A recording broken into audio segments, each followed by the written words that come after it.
Welcome everyone. Good morning, good afternoon, good evening. Folks are joining from across the globe. Thanks again for joining. This is a live session co-hosted with Databricks along with Dataplatr. Few things. One is we will be sending out the slide deck for you as well as the recording. So just in case if you're trying to take notes, you can avoid. And then the other part is we will be undertaking one or two survey along the session. Please do participate in that so we will kind of get a sense about the topic, what we are discussing, as well as the kind of audience profile. So it will help us for the next session. So please do participate in that. Again, this is Harish Ramchandra. I am the co-founder at Dataplatr. And what I'm going to do is I'm going to spend a few minutes just kicking it off with setting a little bit of the context about the subject as well as background about what we do from a Dataplatr standpoint. In general, I think we are certainly very passionate about today's topic. Given the news, the AI being so current. So we would like to essentially take up the way AI is going to transform for especially the data teams without disrupting how they already operate, right? So kind of reimagining how we essentially execute some of the projects, right? So that's the thought behind it. The other part is we're going to talk about the financial analytics, right? So it's kind of a common thread we felt that most folks can relate, and you should be able to draw parallel in similar lines to any of your other subject areas from an enterprise as well as non-enterprise, right? So with that said, what I'll do is I'll hand it over to Amit to give the introduction. I'll come back with our introduction from the Dataplatr team, and I'll take it from there. Yeah. Thanks again, Amit. Our special guest from Databricks, please go ahead and introduce you. Hi, everyone. I'm Amit Paswani. I'm a field engineering leader at Databricks. I've been at Databricks for about 5 years, and I'm very excited about this webinar. Thank you, Amit. I've been joined by two of my colleagues, again, from Dataplatr's team, Prabhu Vartaraju, former colleague of mine and now a partner at Dataplatr.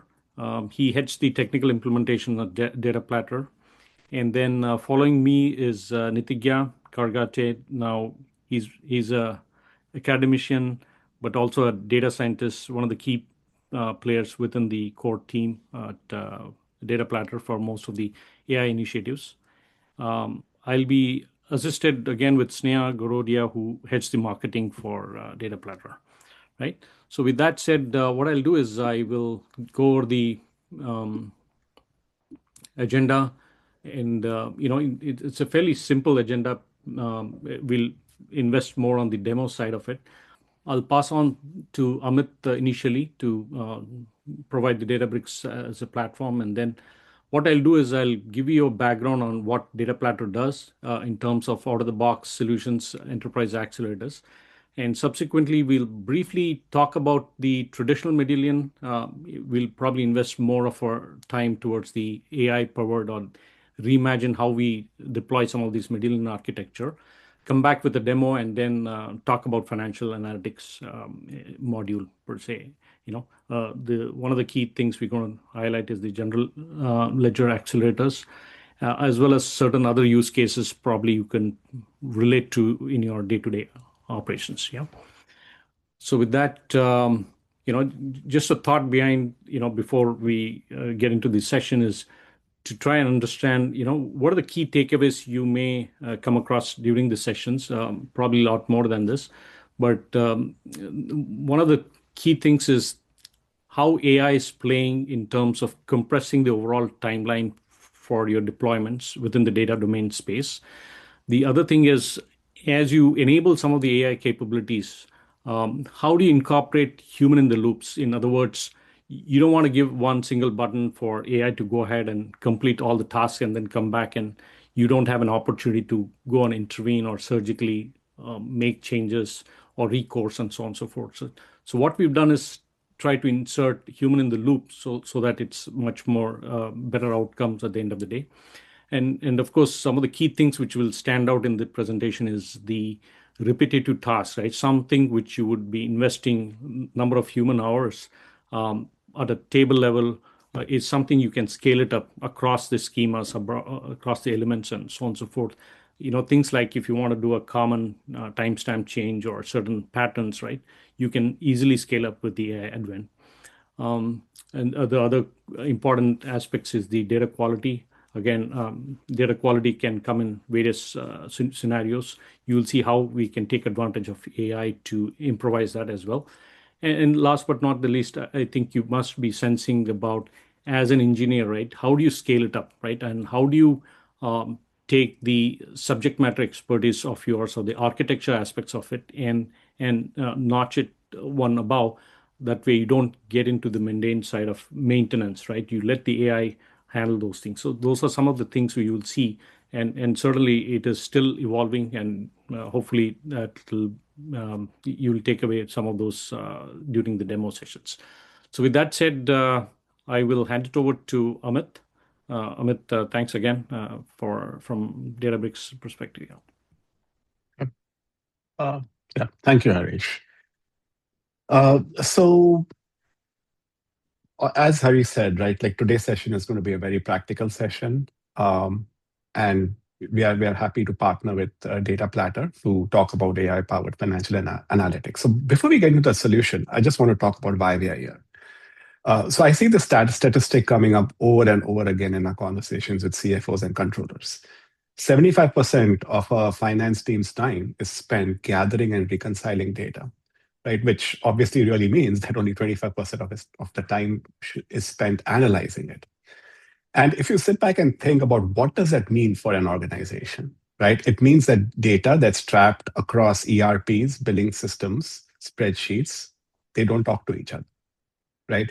Reporting cycles take weeks. Decisions are based on stale numbers. Manual reconciliation is slow, which is a compliance risk, right? Every manual touch point is room for error, right? And I think the big one is for organizations that want to adopt AI for finance. They find that they cannot because the data is not governed or unified in a way that AI can safely use, right? I mean, AI is everywhere, but there's no point if it's not well governed. So this is the problem we set out to solve. So how do we solve the problem, right? And this is why we have the Databricks data intelligence platform. And really, there's a lot on the slide, but I just want to walk you through some 4 key pillars of the platform, right? The first biggest pillar is what we call the lakehouse architecture, which is the foundation, right? And the idea behind the lakehouse architecture is that instead of having a separate data warehouses for reporting and then data lakes for raw data, you get one unified platform, right? You think of your Oracle data, NetSuite data, billing system data, your spreadsheet, all of it landing in one place in open format with full history, no silos between finance systems. The second aspect of it is the governance layer, what Databricks calls Unity Catalog, right? For regulated industries like finance, this is the single most important layer. Here is where you can start setting up things like row-level security so that your accounts payable team can only see the data that they can see, masking of data to hide out sensitive fields and compliant reasons, full audit trails, complete lineage, again, for compliance reasons. When your auditors come calling, you should have the answers. The third layer is the analytics layer, or what we call the compute, the SQL layer. That gives you the best-in-class price performance for analytical workloads, right? And that's based on serverless compute, fast startup times, reports run fast. You're not paying for idle infrastructure. The fourth pillar is bringing in the AI aspect of it. Without copying the data and fully governed, it's where it gets exciting, right? It's the foundation for everything. That's where you can deploy your agents of one common view with semantics and everything. Dataplatr is going to show you all the details. So if I spend a moment on how AI changes the game for finance teams, right, this is because that's a theme for today's session. One is a conversational analytics engine, what we call a Genie, right? Without having to write any code or deploy any agent, right? Like think of a CFO who wants to know what's our accounts payable aging by vendor for the last quarter. Instead of filing a ticket, going to the BI team, waiting 3 days for a dashboard, and then they can just go in, point to the data, ask the question in plain English, The conversion from English to SQL happens under the cover by Genie. That runs against curated data, governed data. The answer comes back in seconds. It's going to respect all of our security policies. The CFO can only see what they are authorized to see. Other groups can see what they are authorized to see. And then the AI agents, Mosaic AI agents, as we call it, take it further. These are intelligent agents that can understand financial semantics, transformation logic, validate data quality, and even self-heal errors. But the key part is that for finance, it's human in the loop. The idea being that the AI is going to propose, right? It is you can go through that approval process. Nothing gets deployed without explicit sign-off. That's the governance model that finance is demanding. And then there is a Databricks marketplace, which is our ecosystem of pre-built solutions from trusted partners, and that's where Dataplatr comes. If you go to the next slide, Harish, clearly Dataplatr is one of our valued partners. They bring deep domain expertise in financial analytics. The three things that they built on Databricks that are directly relevant to today's session that are going to be covered later. The Finance General Ledger Analytics Accelerator, that's currently live on the Databricks marketplace. So if you're running Oracle EBS, Fusion, SAP, NetSuite, that gives you pre-built financial reporting deployed in days instead of months. Second is they've built an AI-powered medallion architecture that takes a standard bronze, silver, gold pattern, infuses it with AI at every layer, intelligent ELT pipelines that handle the repetitive work while your finance team stays in control. And then the third, this is where also what we're going to deep dive on, is the procure-to-pay analytics, right? End-to-end visibility from procurement through payment, AP, aging, invoice holds, all of that built on Databricks with full governance. So I'm excited for what the Dataplatr team has put together. If you go to the next slide.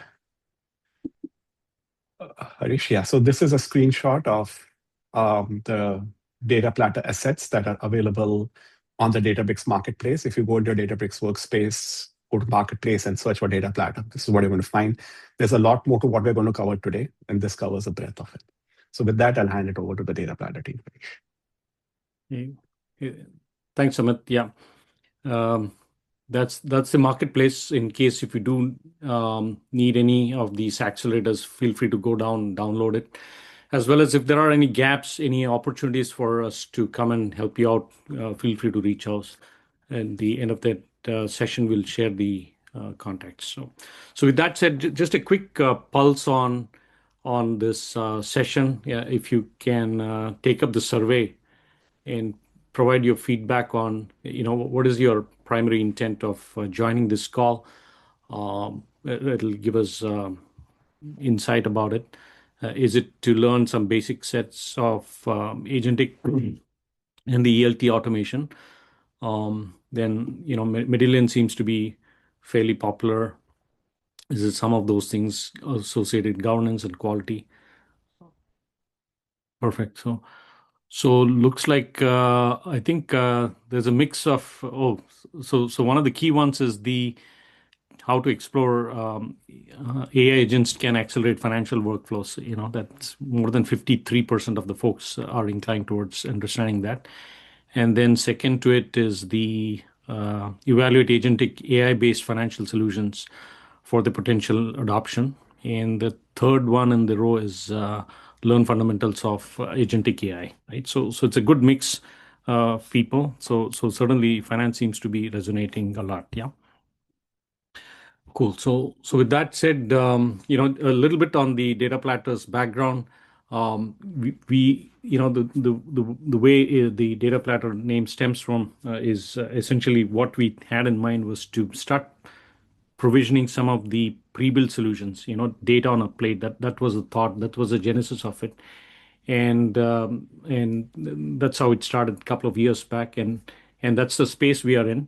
What we do is AI native data engineering solutions, both from a customization standpoint in case if there are certain newer transaction systems.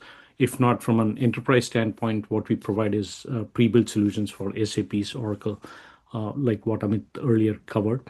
The other part, what we bring to the table is the subject area or the functional aspects of each of these areas, and then associated with the technical experts.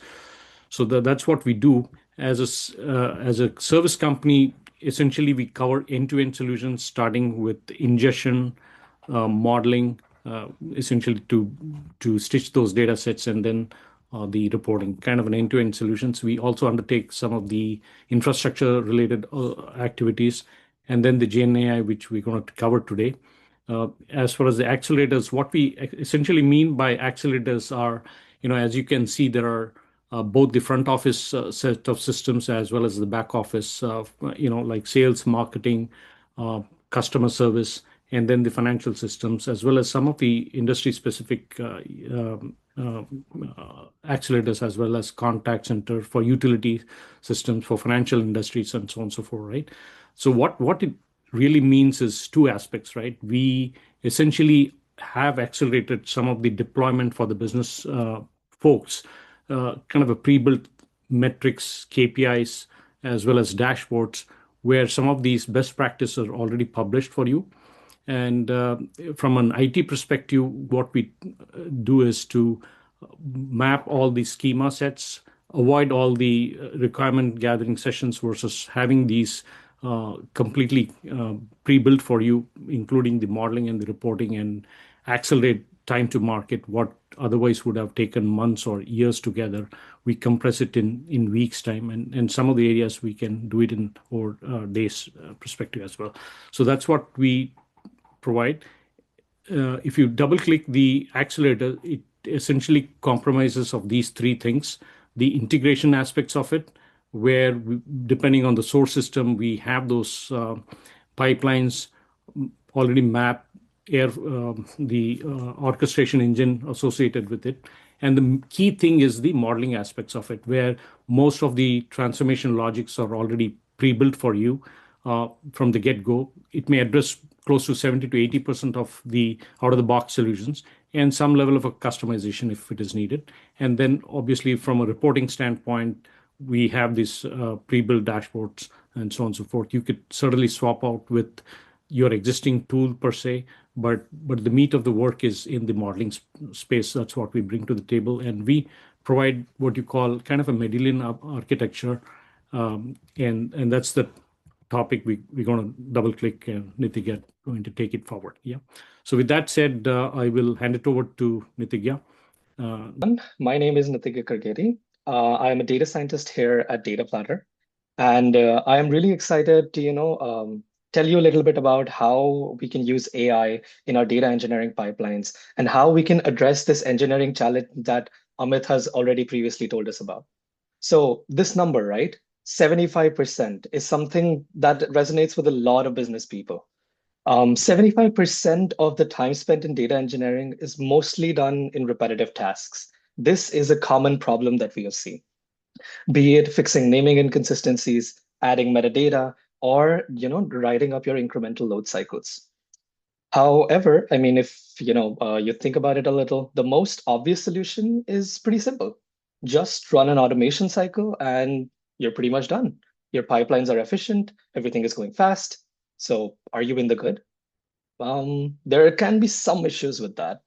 So if you see on the right side, right, we have a little bit of the risks that are involved. Like, for example, you run the automation, but if everything happens on its own without validation, the errors get propagates, they cascade down and go into productions, which can cause a huge issue. This is what is called blind automation, and something that we have seen happening in tons of companies that we have worked with. So we were thinking, in this new age of agentic era, agentic analytics, what if AI handled all this repetitive work, but you as a human stayed in control? Now, that is something that we wanted to make sure we're able to present in a proper way and the most easiest way possible, so that we can even bridge the gap between how the data engineering pipelines are created between analysts and how business users can also collaborate on it.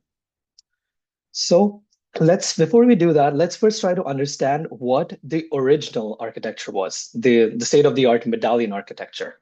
We had multiple data sources, then they can get through to data acquisition. And once they're in the data landing phase, where all the transformation happens, that's where the medallion architecture takes place.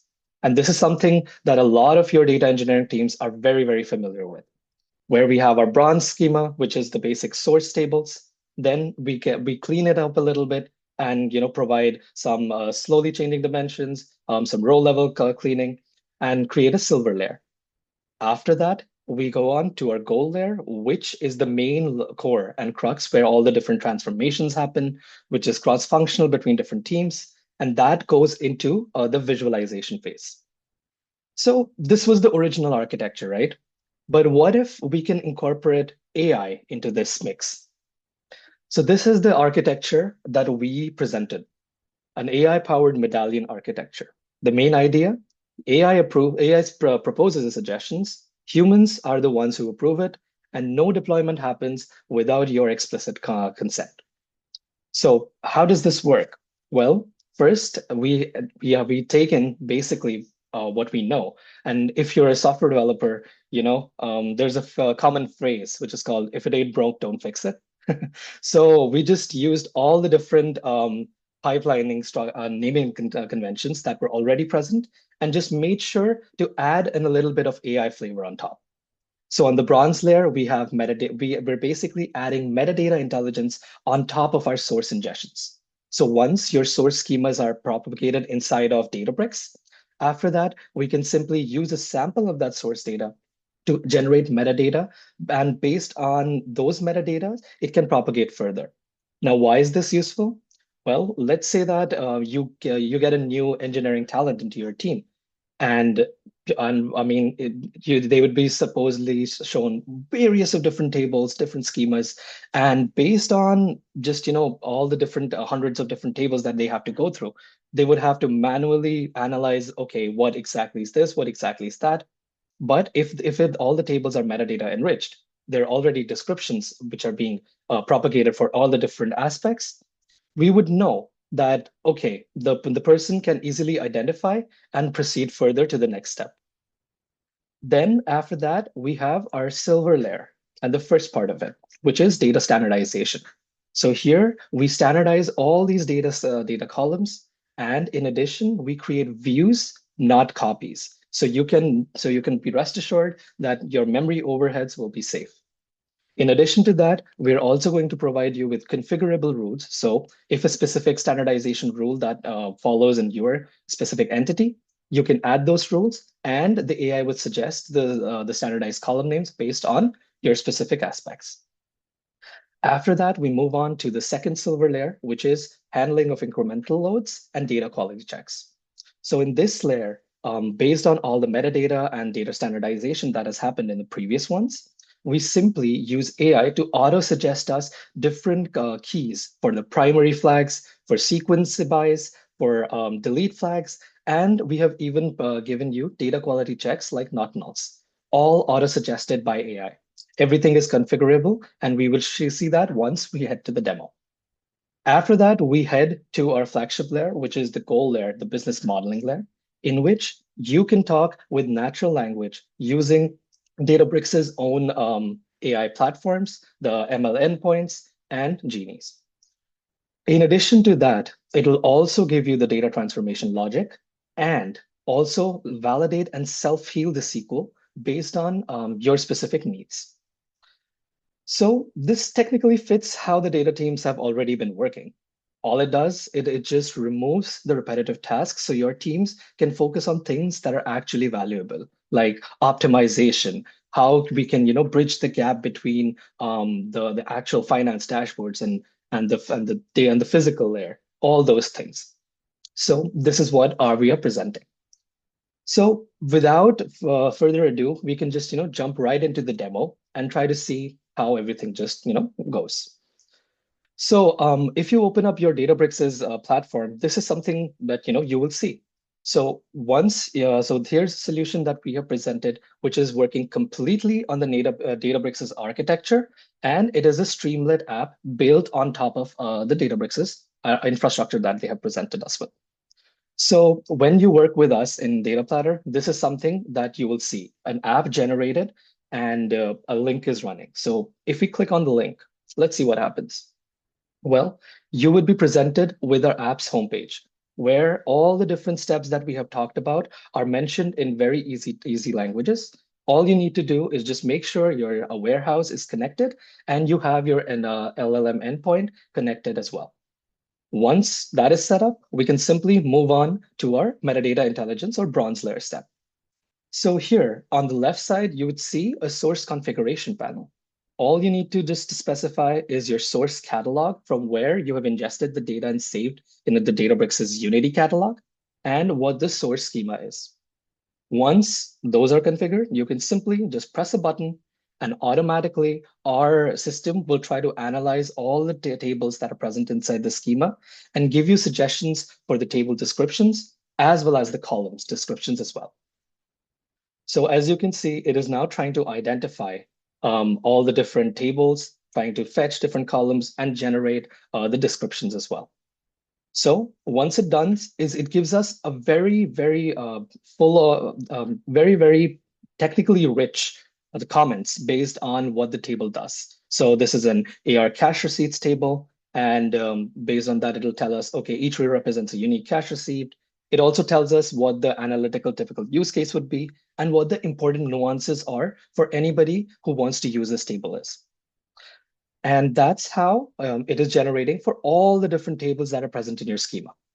Now, if you just want, so here is where human in the loop comes into the picture.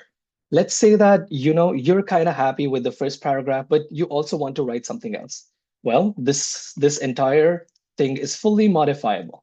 So you are able to write your own comments and add on top of anything that AI suggests as well. Or you can delete as per your liking. And once you're ready, simply just select the column and just click on apply. And you're all set. The same thing happens for our columns as well. So it suggests all the different columns with the data type as well on what exactly that specific column is doing. Now, in addition to this, to also make sure that we're maintaining transparency and also compliance and governance, we're also providing you a way to change all these different factors that the LLM is suggesting on. So you're also given the prompt and you're able to modify the prompt as you're liking. So if you're specifically want to change anything, you can do that as well. And once you're happy, we can move on to the next step, which is silver layer 1. So once we're in this data standardization layer, you would see things are looking pretty similar to what we have in the metadata. And yeah, we try to create the system so that business users as well as data engineering teams can use it alike. So you can simply have to just configure your source schema and your source catalogs again, your target catalog, your target schemas, where you want these specific tables to be generated in the Unity catalog. A specific naming convention that if your organization supports those things. So this is just for this, because from this step onwards, we're going to be generated SQLs as well, so that everything is fully compliant and everything is fully visible for a normal user as well. And after that, you just need to provide a SQL output folder path. Now, this could be a Databricks repo, a workspace repo, or it could just be a GitHub repo as well. So we can simply, again, just press the load else or tables. It'll then try to automatically analyze and try to create the SQL files. Now, we also want to be sure that we are not burning through your precious LLM tokens. So if a SQL file already exists, we're also making sure that we're not touching them. And we're only going to work on things that are not present in the system. However, if you want to regenerate a SQL, you are also given that option as well. So once it's done finding all the different SQLs, it'll identify, okay, these SQLs existed, and this Oracle user schema was not. So then it'll try to generate the data standardization on this specific layer. And voila, we have our SQL ready. Now, there can be another question that, how can I trust that the SQL is valid, right?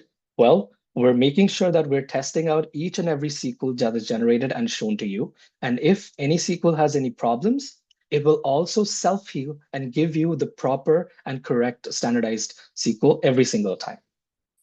In addition to that, the same as our bronze layer, we have all the different column standardization prompt here as well. So all the different standardization rules that we're using here Like for example, for last created data is changed to when modified, and all the different standard procedures that we have learned and are as we have experienced over our experience in the data analytics space over the past decade. That's what we're using here. However, if you want to change something, we have given you full access so that you're able to change the rules as per your liking.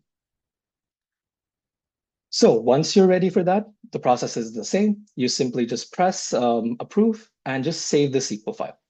So once it's saved, it will, right now it's getting saved to a Databricks workspace repository. But as I said before, we can also add a GitHub repository as well, based on whatever you're using. And to make your process even easier, you can simply deploy a Databricks job right from our system itself. And after that, it'll give you a link to where you can monitor this job running on the Databricks environment as well.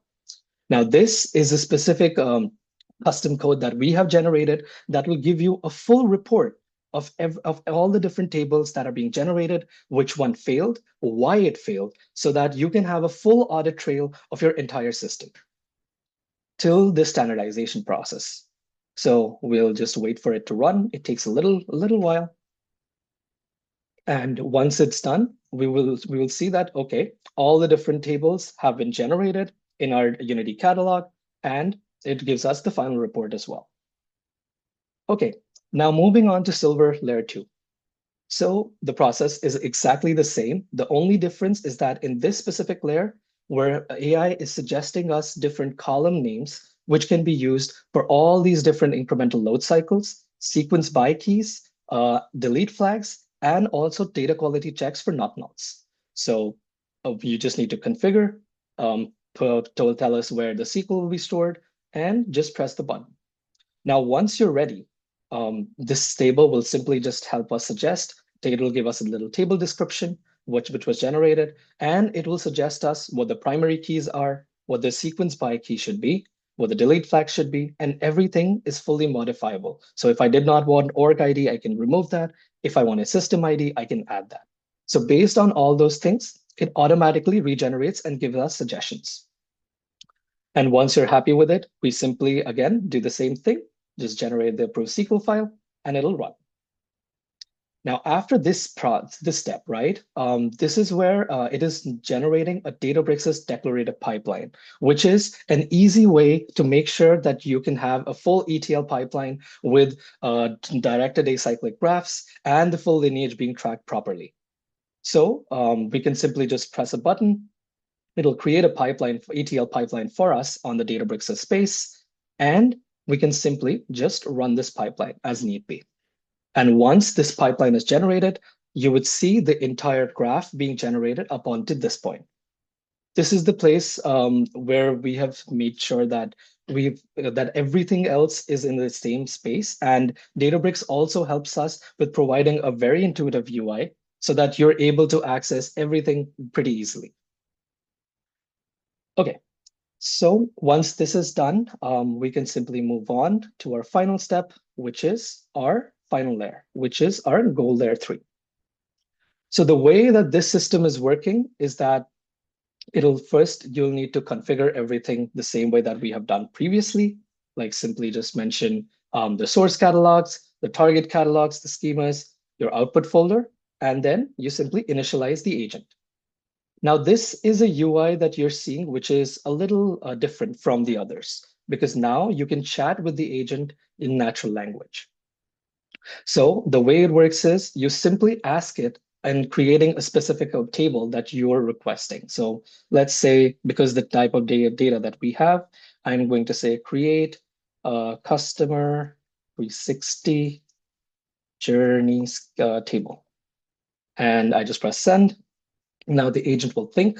Now, at this step is something we want to, again, and tell you a little bit about why we're incorporating human in the loop. Technically, the LLMs are powerful enough that it can literally generate the entire SQL, the transformation logic, fetching all the different schemas in a single step. But we want to make sure that humans are the ones who are in the control seat. And this specific UI gives you access to that, as well as a collaborative space between you and AI, so that you can work together to build the proper and correct tables. So right now it is asking me consent for if it should be able to look up the source tables. So if I say, sure, proceed, it'll then try to proceed and then try to understand which specific schemas are present and which specific schemas are appropriate for a customer 360 journey table. So it has suggested us a couple of different tables, what it thinks gives us the best value for a gold layer table. So once, if you're happy with it, you can simply just say, okay, sounds good, we can move on. And then it'll try to understand the detailed schemas, what these tables contain, the column layer, and everything else in the middle as well. So once this is running, after that, it'll tell us all the different columns that are needed. And in addition to that, it'll also let us know which are the specific columns and what the proposed transformation logic should be. Like we should do a left join on cash receipts all table from this specific column, and then what the other join should be. If you're happy with this transformation, you can proceed. Or if you want to add something else, you can do that as well. But for the sake of time, we're just going to proceed with this specific use case. So once we go further, it will then try to understand and try to generate a SQL. And in addition to this, again, just the same way that we have been generating proper SQLs, this also has the self-healing logic, where if the SQL which is presented is not appropriate or is not compiling, it'll make sure that it'll reiterate based on that and give you the proper SQL as well. In addition to this, because Databricks has given us access to all the different logs, it also gives us access to all the different things that this table is doing, what tools are being called, and we have full audit trail as well. So everything else is fully auditable, and you would know exactly what is happening at each step. Nothing is a black box at this point. So we go back to our goal there, and as you can see, we have generated a very, very complex SQL. So we can simply validate it to see if it's working. And there we go. The SQL is validated. Now we can deploy it. And once it is deployed, we can simply just go back to our ETL pipeline and run it based on our systems. So that is a little bit about the demo that we have presented. And based on this, you can run these ETL pipelines and get all the different tables out in a matter of minutes. So that concludes us with our demo. Now, what you've seen right now is the entire medallion architecture going in a matter of minutes. If this was a traditional sense, we would simply have taken most likely weeks, if not months. So this is how we can accelerate your workflow, and this is something that you can do as well. And we're happy to help you on that. So now we're moving on to another poll. This is a question actually I'm really excited to ask as well, because working with AI for so long, I also want to know which areas of your data pipeline you think can be most assisted by AI. Writing transformation SQLs, validating SQLs or self-healing, updation of the documentation of the pipelines, or like a data lineage discovery and understanding based on the pipelines that you already have. So we'll wait for a little while you answer, and then we'll try to see the results. Here's the results. Okay. It seems like a lot of you are really interested in a lot of things based on AI. So writing transformations to SQLs, that's a very valid point. Validating these in self-healing, again, very appropriate. Data lineage and discovery and understanding, and evolving pipelines. Well, you're actually pretty on the spot. And if you see from our demo, and all of these different steps are being covered by our cycles and our pipelines. So you can also make sure that you are entering this world of agentic analytics properly. And now, after this, we will move on to our procure-to-pay and case studies for our finances. And I'll pass on the mic to Prabhu. Thanks, Natik. And yeah, hi everyone. I'm Prabhu. I'm a chief architect at Dataplatr. Let me take a screen share quickly. Hope you can see my screen now. So I think Harish covered about Dataplatr's pre-built analytics, actually. So it's all available in the marketplace. But I'm going to double click on the financial analytics. So, we look at the pre-built analytics for finance. I'll also cover a use case, the agentic AI use case for the finance team. So as part of the finance pre-built analytics, we have 4 major modules like general ledger, account payables, account receivables, and fixed assets. Under each of these modules, we have multiple pre-built dashboards, like general ledger contains like GL balance overview, trial balance, and various journal dashboards like search journal, cash receipts, and purchase journals. Under account payables, we have account payables overview and AP aging analysis and AP invoices and hold related analysis, and then finally the AP payment analysis. Similarly, on the account receivables, we have the transaction summary and AR aging analysis and the cash receipts analysis. So finally, on the fixed assets, we have FA asset overview and asset depreciation details. I'm going to run through some of these dashboards in the Databricks environment, the demo. And next is like I will also cover in the demo about this natural language assistance, which is like the Genie. So what is the advantage for the finance team?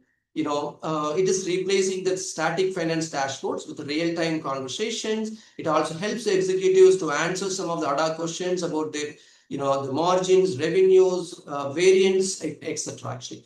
And it, end of the day, it removes the dependency on analysts for this routine financial queries, and it improves the decision velocity while maintaining the governed access because it is sitting on top of the Unity catalog actually. So finally, it lets the finance team to focus on the forecasting and strategic analysis rather than spending time on data curation and dashboard building actually.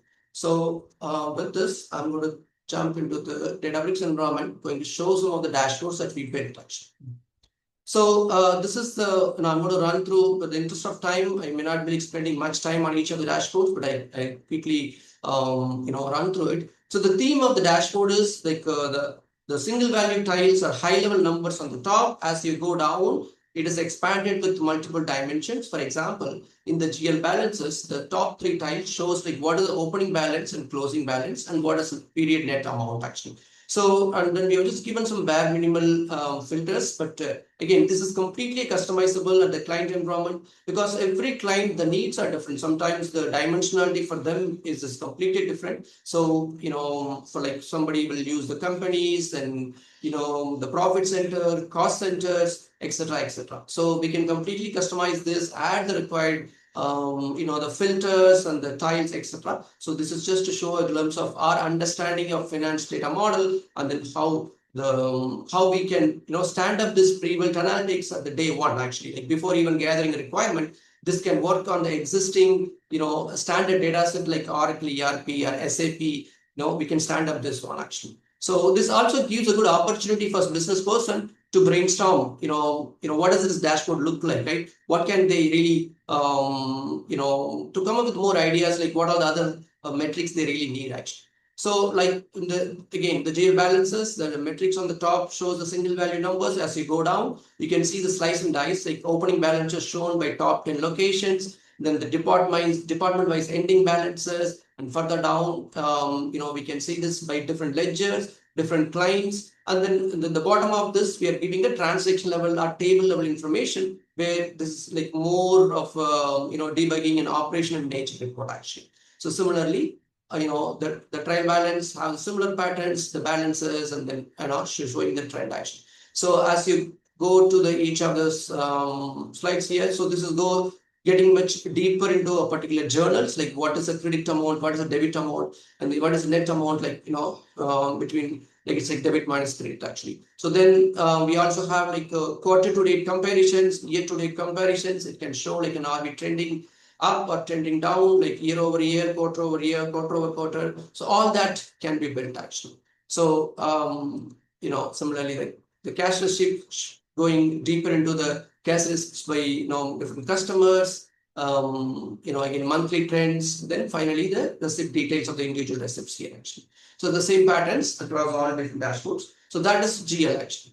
So now moving on to the AR, the theme of the dashboard remains the same, but the KPIs are different for different dashboards. Like now the AR transaction covers the credit memos, debit memos, what is the total receivable amounts, what's the balance, what's the tax amount out of that, what is receipt amount, etc. And then as you go down, we can see this KPIs by various dimensions. Here we can see this, the receipt by top 10 customers. It can show like, this pie chart helps us to identify, which customer has the top receipt actually. So, and similarly, we can see the balance amount by top 10 customers, total receivables, credit memos, all of this, we can see that actually.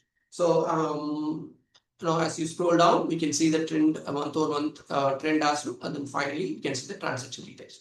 And same goes to the aging analysis. Aging analysis helps us to understand the outstanding, and then we can, and see this who owes the lot. And this is particularly helpful for the collections team, to identify where the balance are sitting right now, and they can take actions immediately.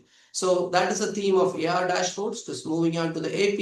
So on the account payables, it's more of like invoices, or maybe like it's a when we receive the materials, that's when the AP kicks off. So the first step is like paying invoices, and then like how much is the invoice amount, and what is the paid invoice out of that, what is overdue, and then now it shows like the invoices by different vendor names. And then we can see like the top vendors, top 10 vendors, so whom the largest invoice outstanding is balance. And then we can also see some of the invoices that are on hold, and the late payment and then overdue amount. So these are all the various KPIs, and then we KPIs shown with multiple dimensionalities actually. As you scroll down, you can see when the transactional information. As I go further, this is like taking us to the purchase journals. Then next is going deep dive into the invoices alone, like invoices paid, and I think we have seen that in the AP overview. But here it's particularly focused on the invoices. And similarly, this one is this dashboard, this page is built for the invoice hold information, because it's very important for us to release all the older invoices to releases the payments actually. So finally, the AP aging analysis helps us on the outstanding point of view. So suppose this particular chart, if you look at it, this shows the outstanding by aging bucket. So like we can look at like 61 to 90 days is the largest outstanding. So these invoices are pending for 61 to 90 days, and then we can take actions from there actually. So as you scroll down, you can see multiple slice and dice of the same numbers. So I'm also going to run through a Genie. Suppose if a finance team, they want to do a self-service analysis without creating all the pre-built contents like dashboards and reports, how can they do that actually? Okay? So I'm going to take this example of AP aging analysis. Now, if I just click here, I can see this the data set behind the scene. Again, as part of our pre-built accelerators, we are also building all of these data sets, which will be used to generate like many other charts as well as the self-service analysis. Now I go deeper into the data modeling aspect, and we can see like the multiple data sets built to build up in order to build all the dashboards. And then we also have the semantic layer. For example, the AP aging analysis, we have a semantic layer on top of the data model where we define multiple KPIs like the balance amount, vendor balance amount, and then the various dimensionalities like invoice ID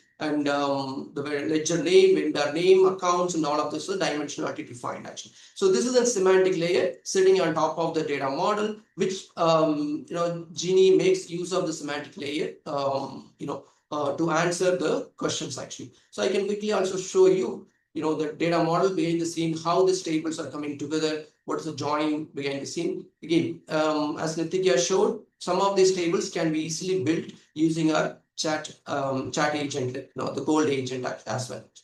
So now, suppose if I open a Genie, when I select this data, I'm going to choose this AP aging analysis, the metric view, the semantic view that we built for aging analysis.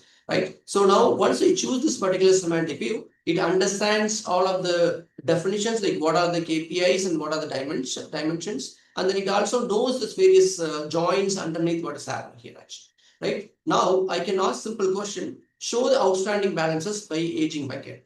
If I go back to the dashboard, we can see that. So this is like the exact same report we built here, 61 to 90 days. It is $324 million is outstanding under this bucket action, right? So I suppose let's assume that you don't have this dashboard built, but you have the data model. Now you can directly ask questions, right? So then Genie understands it. It gives the information in a text format, in the table format, as well as the chart action. Right now you can exactly match the numbers, $324 million. This is like the exact same look and feel. So this makes this dashboard completely redundant actually. The business users, they don't need to build. They can just come here, ask whatever questions they want to, they can get answered, provided we define all this metrics semantic layer properly. So it's not only that actually, right? So somebody in the business who have like strong understanding of the data, they can even create these agents for everybody in the department. Like they can give any custom instructions or general instructions. For example, if they're operating in multiple countries, right? But they want to get results in the USD always, or if they're operating in multiple time zones and they want to get results always in in a Pacific time. So all that they can give us as general instructions, and everybody in the department that uses this, the outcome will be same. So as such, so we can feed all these instructions, so the Genie understands the particular domain or the requirements very well, so it can give a tailor-made results instead of giving some generic answers actually. So that is the beauty of it. So now let's say I'm going to refine this question. So I want to take a much deeper actions now. The next question I'm posting is like show the outstanding balance by aging bucket as a stacked bar. But I want to also see this payment terms as a stacked bar. I'm trying to understand what payment terms this particular bucket belongs to, right? Now, with that question, it is just giving that particular chart using the payment term as a stacked bar. Now we can see this next 60. So we know that 61 to 90 days is nothing but the payment due like more than 61 days. But the net 60, most of them belongs to net 60, which means they are supposed to be paid after 60 days only. So they are not really an outstanding edge, right? Suppose if anything like more than net 60, let's say they are supposed to be paid net 15, but they are outstanding, then that's a concern because they are supposed to be cleared in 15 days, but it is sitting in the 61 to 90 days bucket actually, right? That is a concern. So this helps for the business team to identify the bottleneck, the real problem with this invoices, and then they can take an action. So finally, I pass on a comment. Now show all the invoice details for the aging bucket of this and the payment term of like net 60, right? So with that, it gives the table level information or invoice level information. So where we can see this invoice IDs, invoice amount, what is the original invoice amount, what is the outstanding balance, etc. So from here, they can exactly take actions. They can see whether these invoices are on hold or not. They can do whatever to release these payments, to make the vendor happy. So this is how the finance team or business team can make use of Genie to self-serve, their needs about the data action. I hope this makes sense for you guys. With that, I'll jump back into the slide.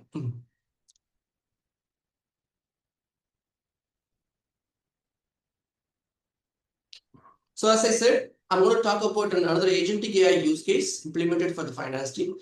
This is done for another client. So this is particularly used for the period close activities as a reconciliation agent actually. So they have the data, like they are using like multiple source systems for the financial data. Example, they are using the lease dimension to generate all the customer invoices. And they're using like Sage accounting software or accounting system for the general ledger. And then, of course, all of their contracts and the sales information coming from their CRM platform, which is sitting in our gold layer delta tables actually.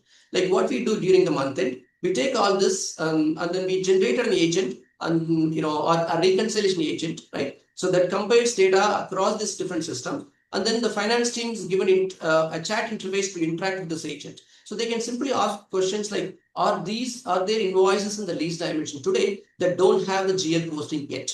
So likewise, they can ask all the reconciliation questions. This automatically compares it and then gives the results. It's not only giving the results here, they can take actions. Suppose if there is an invoice missing, they can just click of a button. They can call this particular method that creates the invoice, or they can call an API to generate the journal creation actually, right? Or if the account is completely reconciling, they can approve it for the period close activities. Or in case if if it's not something that they can close it right away, they need somebody to take actions. They can even configure like notification to the respective team. So all of these actions can be taken just through this chat interface in a single place in a matter of seconds actually. Otherwise, it takes weeks for them to complete this exercise. So that's how the agentic framework helps the finance team to close out or to automate many of this actions through a natural language interface actually.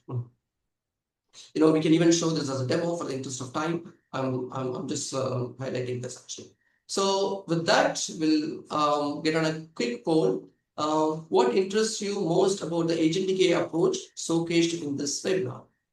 So is it like AI-driven automation of data transformation tasks, or is it like human-in-the-loop governance and control? Is it continuous data quality enforcement and proactive monitoring, or chatbot-driven data interactions for business users, that is Genie, and then cost and time savings through reduced manual intervention? Slightly a few seconds to answer this. Okay, so I think many of you answered like the AI-driven automation of data transformation tasks. Okay, so the backend is probably most of your interest, and I can also see that human-in-the-loop governance and control and cost and time savings through a reduced manual intervention are also of your interest. Thank you for sharing this. And I think we got some questions, but I think we are like end of the time now. So we will answer all of your questions. We'll send an email, a personal email to answer your questions. With that, Harish, you want to take the closing notes? Yeah, that's right. Generally I hope this was beneficial for folks. So the couple of things, right? How do you incorporate AI into your traditional way of doing some of these solutions? How do you compress your overall timeline? And if you do want to take advantage of some of the accelerators, feel free to reach us out.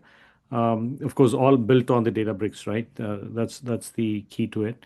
So it's one-stop shop from ingestion to modeling to reporting, as well as the Genie aspects of it. And here is the contact us details. Feel free to reach us out anytime, and we'll certainly get back to each of the folks who had registered. Feel free to share across your colleagues or folks who would be interested in this subject area. So with that said, I think we are at the top of the hour, and we'll revert back to you with the question and answers. Yeah. Cool.